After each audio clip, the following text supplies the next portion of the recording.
All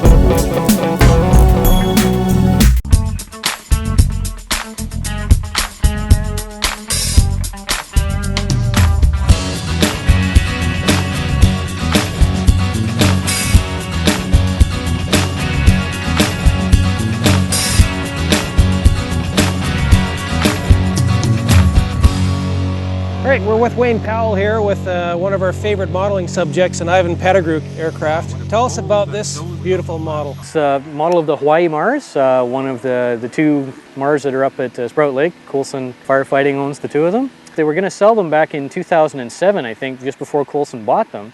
And I thought it'd be a good time to do a model of them because I used to go up to the lake when I was a kid and, you know, canoe around the plains.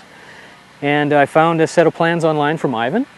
And I thought, no, I can do this. I've never scratch built anything before, but I thought if I'm going to do it, I might as well do something I really want to do. Well, without putting you totally on the spot here for the information, what do you know about the real aircraft? I did a bit of research on it when I was building it. There were 6 built. The original Hawaii Mars, there were actually 2, was lost very, very early on. A piece of the rudder actually came off on landing and the plane was lost and sunk. There were 5 left. 1 burned off of Hawaii. 4 of them were purchased and brought up to here for firefighters. 1 was converted to a firefighter, was actually lost just north of Nanaimo, flew into one of the mountains there, so that was lost in '61. Hurricane Frida in '62 took out one of the other ones. It was actually at Victoria Airport, and that left 2, the Hawaii Mars and the Philippine Mars. And they've been around now for 50 years, I guess, plus.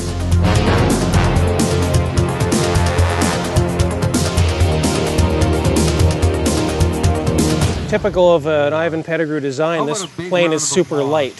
Yes, it came in under 8 pounds with 5,000 3S batteries, 2 of those. Do you ever anchor this model down? Because I know with Ivan's stuff, I've seen it in a breeze take off on its own.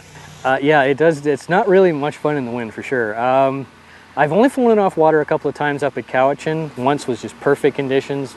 Lovely, got 9 flights in that day, just touch and goes, gorgeous. Once was really, really windy, and it's not a lot of fun to fly in the wind because it's so light, it gets jumped around.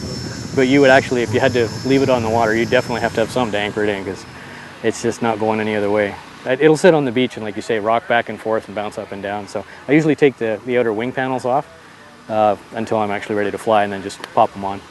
The outer wing panels, or you just use white tape to... Yeah, they're just, you can, the plans show a sort of a latching mechanism. That didn't strike me as sort of long-term maintainable. So these actually just slide together, and then I just use a piece of the repair monocoat stuff with the adhesive on the back and just slide that on as a tape. And it's easy to take off. You know, one strip does you for several seasons, and very easy maintenance. So. Originally your model was brushed motors, just like Ivan loves to run? Yeah, I didn't know enough about electrics at the time, so I just copied what his plan says, which was 4 brushed 480s and a great big speed control. And I flew it that way for the first 3 or 4 years. And it works really well. It spins the 4-blade props. Also, I heard this is a pretty interesting covering material you've used on this. Yeah, this is a bit of a mix. Anything that you see that's red on this is a product called DocuLam. It's just used for laminating documents in the office. It's a heat shrink mylar with an adhesive on the back, and it accepts paint. This is actually a latex paint for fire extinguishers. It's beautiful stuff. It's you know, this is 7 years old. I haven't touched it, or 5 years old, and it doesn't wrinkle or anything. Well, thank you very much for telling us all about your model. Oh, my pleasure. Thanks for the interest in it. It's a lot of fun to fly, and I encourage anybody to try Ivan's plans. He's got lots of beautiful planes, and they just fly so well.